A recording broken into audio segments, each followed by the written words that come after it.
Hello everyone, welcome back. I know it's been a while, but the trick is coming back. Today I would like to present a very serious trick that you can freely use in your tournament to trick your opponent.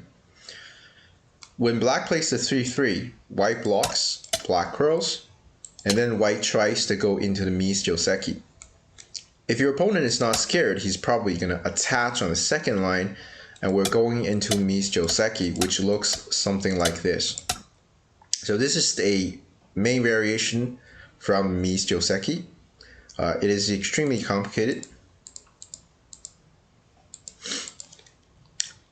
In one of my previous Joseki lectures, I talked about how you can avoid it. So if you're not familiar with Mies Joseki, you can actually play out like this. So if black Hane is on the second line, white can Hane at b15 and then block on top. Therefore, we're going into the main variation. So to know more about main variation, this is around video 8 to 12 of this series. You can check that out for how you deal with the main variation. In one of the previous videos, I also talked about what if black Hanes, white extends, black goes back and protect the corner, and then white turns. Black extends, and then white to Nukis. So this is a equal position. For more details, you can go back and check my video, Avoiding Mies Complex Joseki.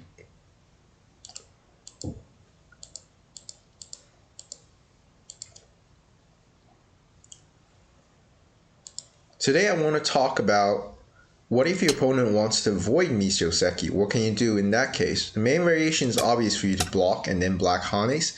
And then we're going into main variation once again. Today I want you guys to set up the trick by extending at d14. Against this move, black has no choice but to fight. The first and the easiest way for black to fall into your trick is to actually try to lift the corner by Hane connect over here. White can comfortably connect on top. White now has a beautiful shape that is very thick towards the outside on both directions. And all what black has is 10 points. This is not an acceptable outcome for black. And then basically you gain a very big lead into early game. And that's the first way for our opponent to fall into a trap. Now, what if our opponent push over here? And then play something like this, right? Why doesn't he create some cutting points first and then go back and fix? Well, the result of this is more or less the same, right? So white is also very thick, so it's more or less the same outcome. So black at this point has to fight, and that's the correct way of playing. Black needs to cut on top. Let's first talk about what if black cuts on the bottom side. Isn't that how Mies Joseki is played out? The problem with this move is that the second line Hane and blocks not exchange, so this is not really Mies Joseki. White can follow up by playing Mies Joseki, but all of a sudden white can play the Tiger's Mouth. So this is not the continuation for me anymore. This is more like black falling into a trap.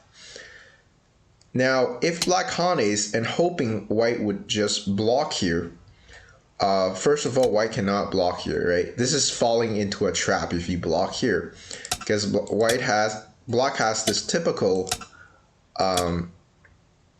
order of play that would make white resign right away because the ladder is working. So white would not do that. Instead, white would prevent that from happening by pushing on top. The g16 is too serious. Black needs to immediately deal with that by Hane here. White just needs to connect the weakness. And now black is kind of in trouble because there's a cut at g16. Black needs to fix it right away. And now white can come back and block on the second line. So first of all, if black connects, white's gonna Hane, and that's game over because black is killed. If black Hane is here, white can Hane inside, When black connects, white can just Atari the stone. So in the corner, black has a way to kind of survive by playing like this. So if white plays this, black actually has a Tetsuji to survive himself, making use of the liberty problem that white has, but actually white can just play the 1-2 point. When black blocks, it's very important for you to just Tanuki here. There's no way for black to fix this problem in one move. That's why you can just take a very big move outside. Let's say black plays this, then we can immediately start a ko, right? This is a very heavy investment. A move on the first line to start a ko fight is a very heavy investment for black. This is therefore a better position for white. White is able to gain influence towards the bottom side, as well as there's a lot of uncertainty in the corner for the ko. And white was able to gain this f3 move. So this is definitely a leading game for white. This is another way for your opponent to fall into a trap if he doesn't understand the meaning of, not exchanging the move on the second line. The correct move is for black to cut on top. White needs to extend out, and that's the only move. Black hanes, white blocks, and then black connects. Black has to do this in order to survive his corner. At this point, the trick separates into 3 main variations. Let's talk about the simplest one and the one that I recommend the least. That is for you to play this jump over here. This is one of the main variations, but I really don't like it. I don't recommend to anyone. When black cuts over here, the correct move, an AI recommended move, is to play this weird looking H17. It does look like a Tetsuji, but it's really hard to manage because black can just capture the 2 stones. Here black needs to capture. If black does not capture, white can Atari and then crawl the stone back, and then these guys will be killed. Therefore, black will just capture. The outcome of this is pretty much an equal game, except it is very difficult for a human player or a non-professional player to understand why. White has weaknesses outside, and white has this obvious problem at G16. Black has a very solid corner with a lot of points. Therefore, it's not a variation that I recommend, although it is one of the main variations.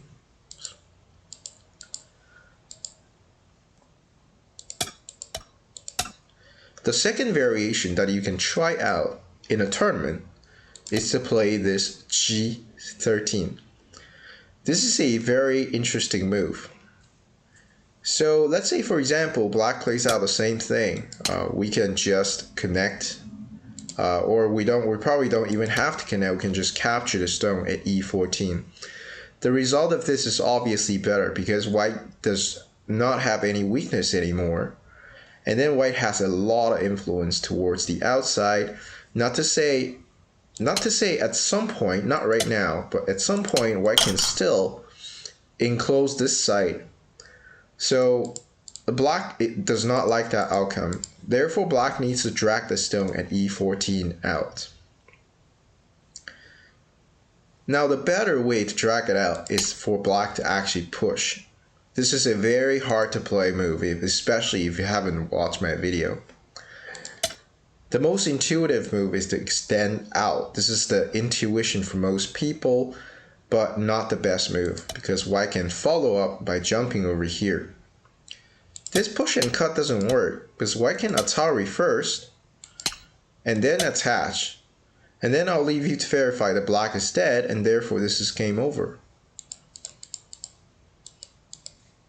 Since the push and cut does not work, black is not going to bother to push. Black is going to push towards the outside. After a couple exchanges, black needs to push at F14. White does not want to block here because when this cuts, there's a double Atari here, and then white has very serious liberty problems. But you can easily fix that problem by not blocking. Rather, you would just extend out. When black pushes again, now we can come back and fix our weakness. This is a very nice move that gives white eye space. And there's a very urgent move moving on. That is this Hane on the second line. So if black just plays a move without any sense of urgency, white is able to Hane connect. This is a sente towards the corner. If black still does not play, white can Hane here and then the corner is dead.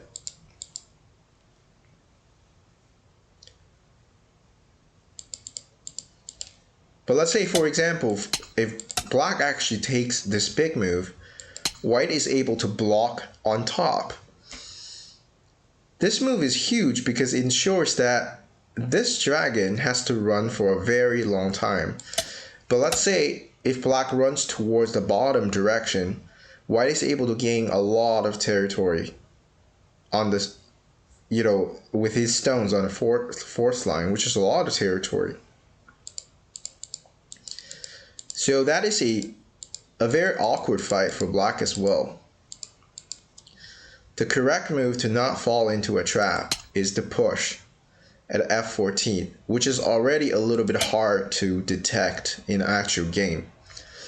After this move, black still does not want to, first of all, I have to say white does not want to block here for the same reason, because when black hops out, white needs to save the 2 stones. After this exchange, black is going to cut over here, and the only way for white to deal with this problem is to play this f16. So anything else not going to work. If you play this one, well, black just extend out. This is helping black getting out. If you play this one, black extend down. When you play Tiger's Mouth, that's already game over because you can't connect the 2 stones. If you connect, black has a snapback, and then that's also game over. So in conclusion, white has serious problems with the shape. So he has to play this one. Black extends, and white plays the small knight. And then here, black has a very simple solution. That is to attach at f17. The only move to deal with this is for white to turn here. And then black can just clamp on the second line. This will save the corner. So there's no longer this annoying sente Hane move, and the outside is just chaotic. It is a very chaos fight going on. Black's not going to sacrifice any of the groups, so this is a very pleasant fight moving on for black. That explains to you why white needs to extend. And here, this is a very difficult moment for your opponent to figure out what to play. So if black just drag the stones out, that's more or less the same problem of when white can just keep playing. It's not very clear how black is going to keep playing. The reason is that when you keep running this direction, white is going to keep making territory over here. The other problem that persists is whenever white makes this Tiger's Mouth, that puts pressure onto black's corner. The correct move to finally counter this trick or punish this trick is to play this c12 move, which I personally find very difficult. It's a very difficult thing to figure out. Now against this move, if white hanes, black is going to hane on the bottom, and white cannot block anymore because I can Atari and capture, and black's able to gain a lot of territory. So if white wants to prevent that from happening, white needs to play this d13 move. But that's no use because black can still hane. After this exchange, black can net on top. When white tries to capture this, now black can cut on the second line. Now white can obviously not Atari, right? When you Atari, black can extend onto the first line. If you go for this variation, that probably is going to be game over for white very quickly, because at this point, black in. Sorry. Yeah, at this point, black can just connect. So white has a very ugly shape. He probably needs to get out with like first and second line moves, jumping over here. And that's just game over. The reason is you can't kill the corner because he's still sort of missing a move over here. So at this point, white needs to go back and fix, right? That's just to say. Now black in comfortably Atari here. So at this point, it's already very hard. White can exchange this, but then white needs to go back and kill the two stones. And black cuts. That's probably the best variation for white moving on. So white is able to keep some of the profits, have some sort of influence towards the center, but black gets tremendous compensation on the left side. And white has the Sente though, so it is still a very playable game, although white definitely lost a little bit of percentage. So that's one way you can set it up. So let's recap this one because we're going to moving on to a more exciting one just in a bit. So white plays this. We said extending out, it's not a great choice. Black plays this. And then this, right? These two moves are extremely difficult to find. And then when white plays this, black needs to realize that the connection can still be forged with white's liberty problems by playing like this. All right, so I think a few of my viewers was I think they were joking with me, but they were saying, you know, I don't want other of my friends to see my videos, especially about tricks, because they will know about the trick and they won't fall into a trap anymore. But the next variation I will present you will sort of change this. When black connects, white's gonna play this one. This is the third main variation. So we're talking about variation 1, that's not something I recommend. Variation 2, I really encourage you to try this one out because it's super cool. Variation 3 though, this is the most solid trick probably in my entire series. Against this move, now black has many choices. Black has a variation, it's a little bit old, it's to Atari, Hane, and then play this one, but this gets super complicated. White's gonna Atari, I'll briefly introduce you. And then black cuts, white takes, black Ataris, and then block over here. So now white needs to peep here, and then clam, and then Atari over here. This just gets very, very complicated, very fast. When you play this one, I can block on top.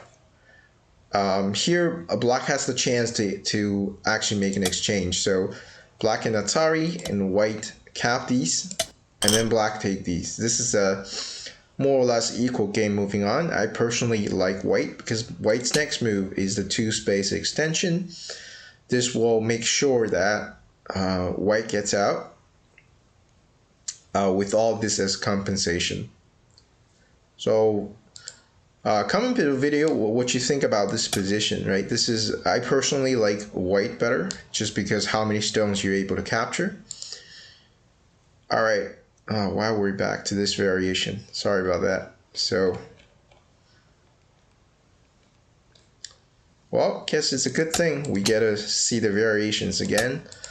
I was talking about this one, so there's some old variations that are very tricky. You can check with the software, namely this one.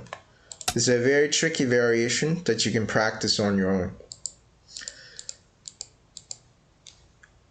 But the simplest way is for black to extend out. This is the correct move if black wants to break the trick. White's next move is to jump. Black make uses of the shape because there's a wedge over here, so white needs to be very careful. The next move, white's gonna Hane, and this is the highlight of the trick. Most players, right? I think even 6 dans, 7 dans, or even people close to professional level will probably block over here. Well, this is just such an intuitive move, but it's actually going to lose you like the momentum, and it's probably falling into a trap. Because white's next move is to play Tiger's Mouth. This exchange doesn't really do anything for the fact that black needs another move to live. But if black actually lives, white's able to hane and then extend, white's win rate surprisingly is going to be close to 90% at this point.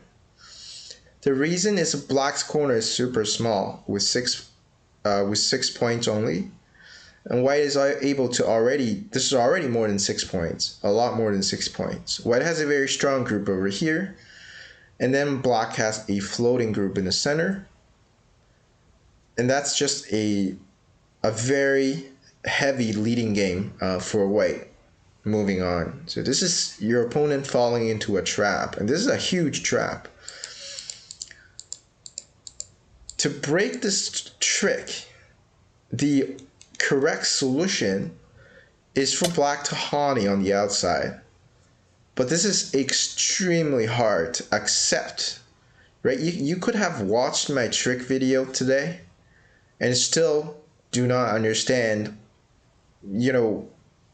why this move works.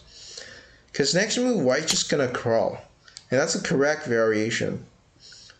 And black follows up with this Atari, which is a Sente. If white doesn't play, black has this cut over here, and then extend down. And I think a lot of my viewers know about this already, right? So this is game over immediately for white. But that's no problem. You just need to remember to connect on the second line. And then black finished the variation by expanding himself and approaching white over here. And this is somewhat a more or less a equal position, slightly better for black according to AI's valuation. This is extremely hard to understand. I think for most of my viewers, I am more or less around a strong 7 dan level. I can sort of appreciate the compensations for black, because black has a very strong group. This is all connected. If white connects, black can play a move outside. There's no connection problem. So that means the black is quite thick, and black can later on gain compensation by peeping over here. So with all these compensations added up and an extra move over here, realize that at this point black has 2 stones outside and white only has 1. With an extra stone over here, with all these compensations added up, this would be a slightly better game for black. But I think for my viewers, as white, it could be easier for you to manage this position. You might actually prefer this position regardless of what AI says. And this is a very important factor in the game of Go. It's about how the player feels, not really how AI feels. And then if you really like this position as white, this could be the trick for you. You can set it up in your tournament, and then you can have a very good advantage in terms of psychology. Moving on.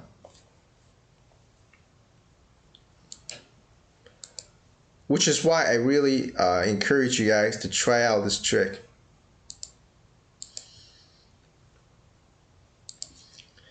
Now at this point, you might be wondering, well, what if black doesn't live the corner? What if black just follows up? First of all, if black hanes, this is no use, because white can hane and then play this one, right? Maybe he can crawl once more and squeeze over here. Black doesn't really have time to connect. Black connects, white hanes, and then the corner dies. It's pretty much game over. White has the territory everywhere. But let's say if black passively lives, there's a lot of weakness on the outside, so white can make use of that. White is also free to do other things, such as just expand himself. In either case, white's win rate is super high. The correct way to defend at this point is probably for black to peep.